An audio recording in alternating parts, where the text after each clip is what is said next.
Careful. Let me see what it's talking about.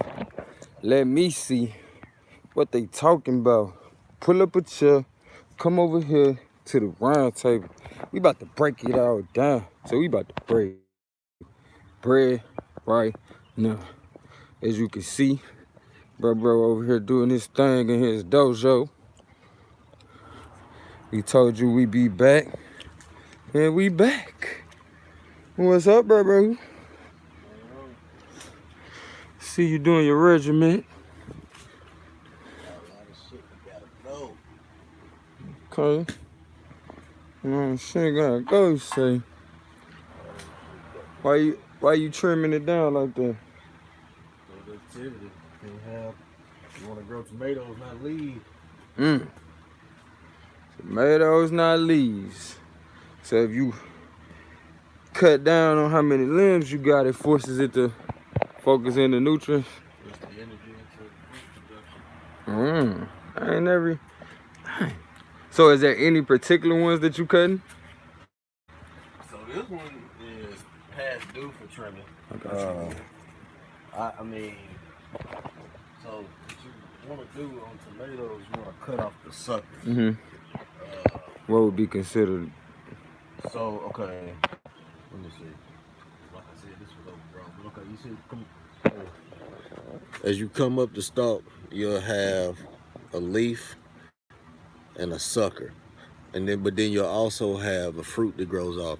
Anything that grows and don't start immediately growing flowers, right above a leaf stem like this, that's a sucker. You want to get rid of them. So it's like somebody trying to shortstop. Yeah. Now you can keep them on there. Like I keep some sometimes, just depending on the situation, the type, the variety, all that type of stuff.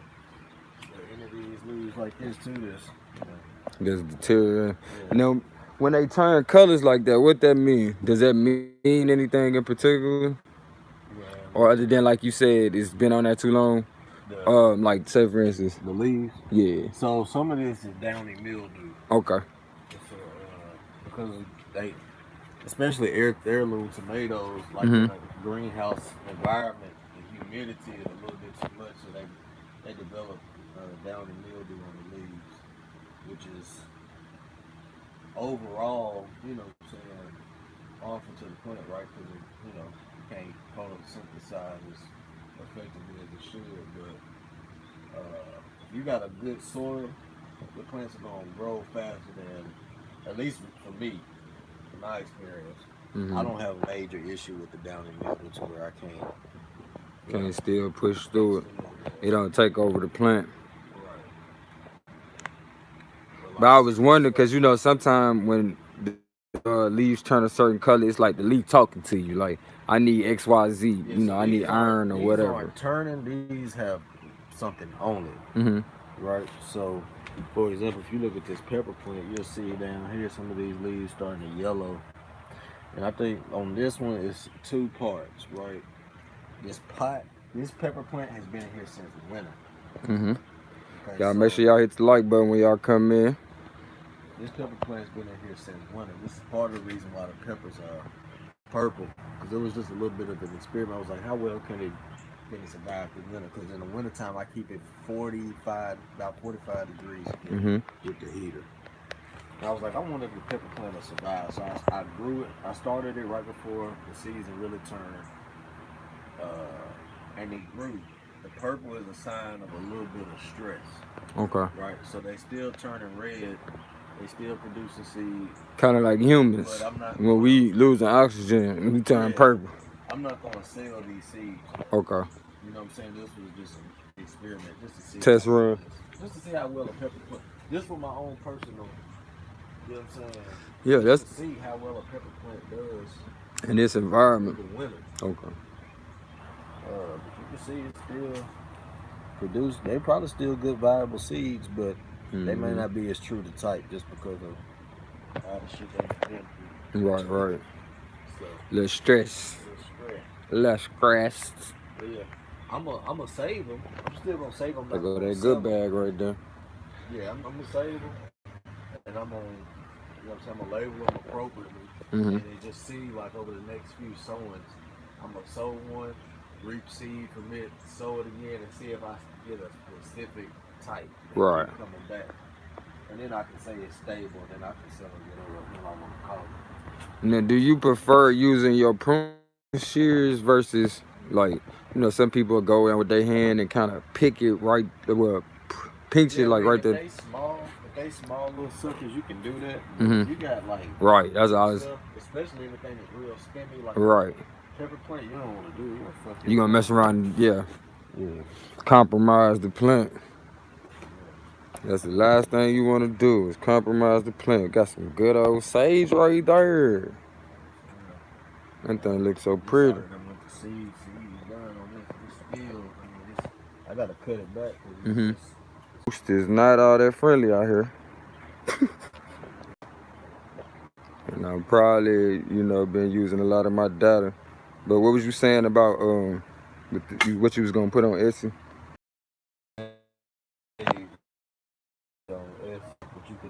Clean your environment. Yeah, yeah.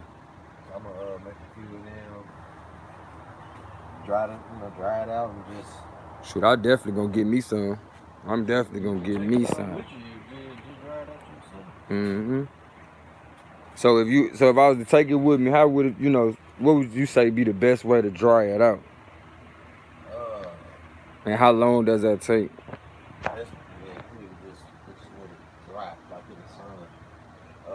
Okay. As far as time, I really don't know, to be honest with you. I ain't never done it before. Is that a certain, like, does it change color?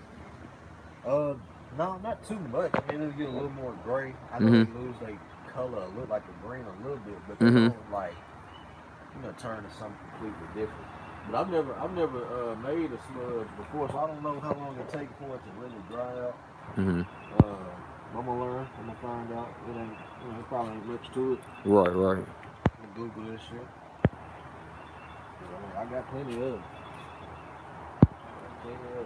Cut this shit back, and this will keep growing. Like, I'm gonna when I do cut it back, I'm gonna top it off with some good compost. I got some compost in the back. I'm gonna amend it with some of that B1 and some blood meal. That bitch is gonna keep going. Keep on going.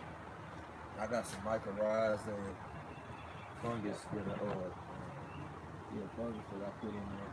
That help break down the organic material in the soil. What's it called again? Mycorrhiza. Okay. It's a microbe. Helps give it a healthy soil.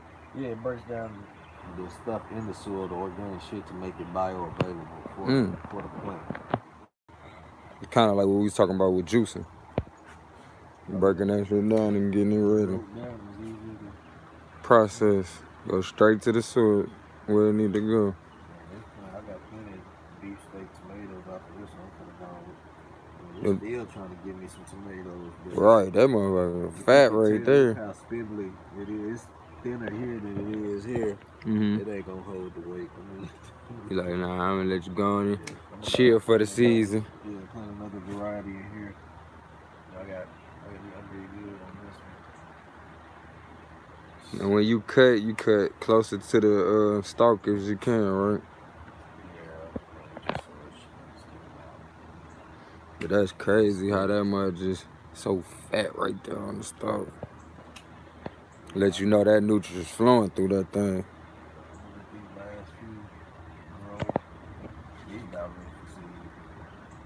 Let them grow and then plant something else right there. Got this fish stuff right here, man. Doing a motherfucker, huh? Crazy stalk down here that just got big and just all the way on.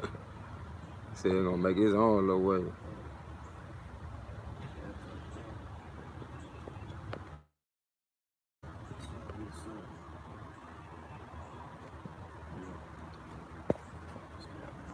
Okay. See, this plant, I let it grow. This is what I was telling you about. It broke. The main stalk broke on it. And it still kept growing. I was like, I'm not even gonna cut no suckers off of it. I just want to see how well it does with that stalk being broken like that. And what seed is this?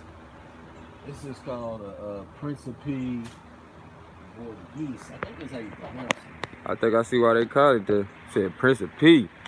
This dude found a peace of mind no matter what's going on with his vine. That thing right there, it's resilient. It seems as though that's something to keep in mind, guys, when y'all picking different crops to grow. If you can run across people like bruh, Mr. Farmer Mel. Because people that grow, they like talking about this. Yeah. So, man, if you see somebody in the garden, Cause they learning stuff, and it's like I wanna share it with somebody, but everybody's not doing this. So if you was to come up to them and they could, give you something that would be applicable to what you need to know, yeah. Yeah, if you see somebody in the garden section and they getting their shit, trust me, they want to talk about it. Just as much as people want to talk about sports, man. Yeah, they want to talk about it. Like, or anything else. You take pride in, you want to share that shit. Right. Right. Cause you got this mud, you over here looking like the LeBron James of gardening in this mud.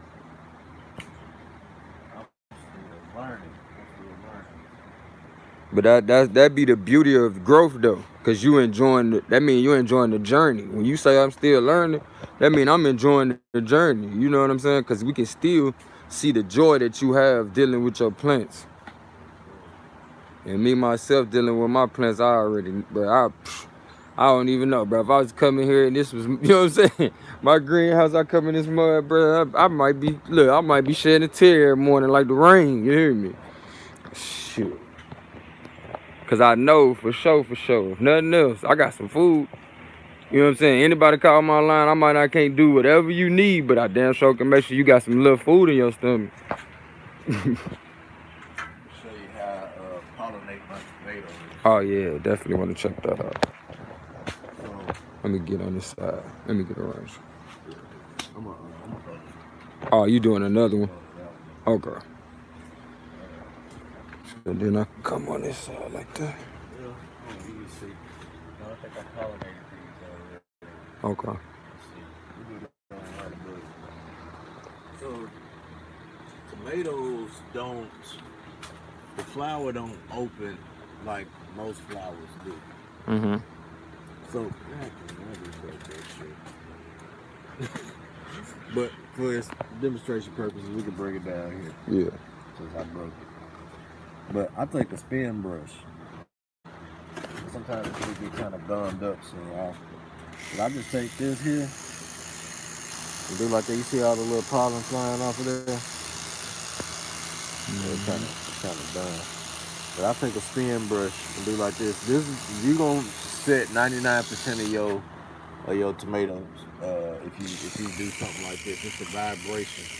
To get them together. Like a bee. Mm-hmm. Something like that. Cause that's basically what the bee actually does in nature. You know what I'm saying? He vibrate things. They don't get a gang of pollen out of a tomato. Right. Because of the way it's structured. But them entertaining it helps the flower pollinate. Right. So,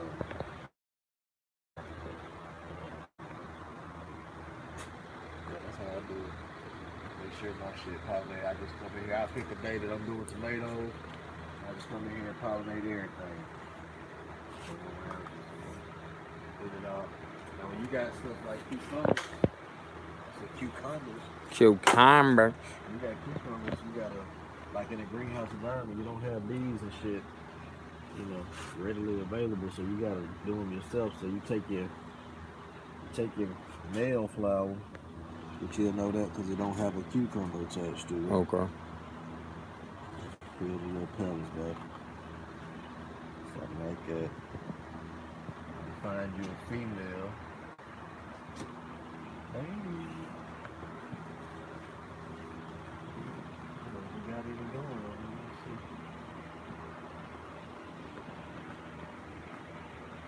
We don't have nothing going over here. Zoom in on this one. Okay. Right here we got, that'd be the equivalent, but this is a different variety. The one that's coming out. Yeah. The one that looks like a little baby cucumber. Mm-hmm. Both of them are, So that's how you know it's a female. That's a female. So you would take your male flower and you just go up in there and you just rub on it with this. Mm-hmm. And let the pollen come on up. And the pollen swaps. Because the female, the inside of the female is sticky. So it just grabs that pollen and voila. That's it. Real tough fold. But all these plants, man, they come to the end of their cycles. I'm doing a lot of trimming back on them, trying to get rid of extra foliage. Get some more light, shampoo. This right here is called the market. Y'all see these in the supermarket and shit. They're like some good pickles. Yeah, I got the Boston pickle. That's what that orange one is? I mean, Darn, look at them they coming green. up off of it. They green, you know, before they turn. Right, That's going to seed, you know. But yeah, you harvested a little bit bigger than that right there to do your pickles. Okay. You don't let it get too big. Yeah. They get that big. They ain't So would this be a female as well right there? Which one? The black one? Yeah. Yeah, that was one that didn't get pollinated. So okay. Just get rid of it. She got vined up though. Somebody was trying to pull her end up. Yeah. It's about to try to get their macaroni out. Oh, that was two girls. They was hanging on for dear life. You got another one up there like that too. So now I'm getting familiar with it. And so your cantaloupe, or not your cantaloupe, yeah, your cantaloupe, your watermelon. Oh, now I can spot the girls a lot more faster. Yeah, your squash. Mm-hmm. You know what I'm saying? All of them are going to reproduce the same way. They're going to be plants that have male and female flowers. This here. This got now, when I'm early in production, they don't even look this. You know, they're not even this busy. Mm-hmm. I'm just trying to make sure they do good fruit production, so I'll let them get a little more bushy.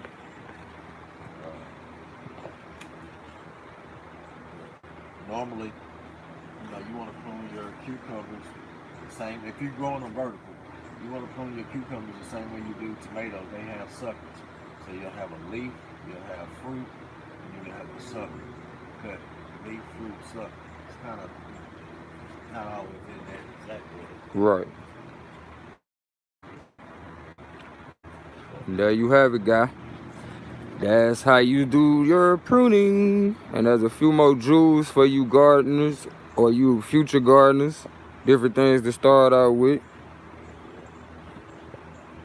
Give us 1 second. We'll be right back. Kinfo. Let me see what it's talking about. Let me see what they talking about. Let me see what they talking about. Pull up a chair. Come over here, cause we about to break it down. We about to break bread right now. I love you as myself, and ain't nothing you can do about it. Make sure y'all hit that like button, hit that subscribe, drop a comment, say what's up, cause that's what I'm doing. Yeah, to y'all, you know, putting y'all up on what's up. We over here in the greenhouse haven with Gardener Melvin. We will be right back.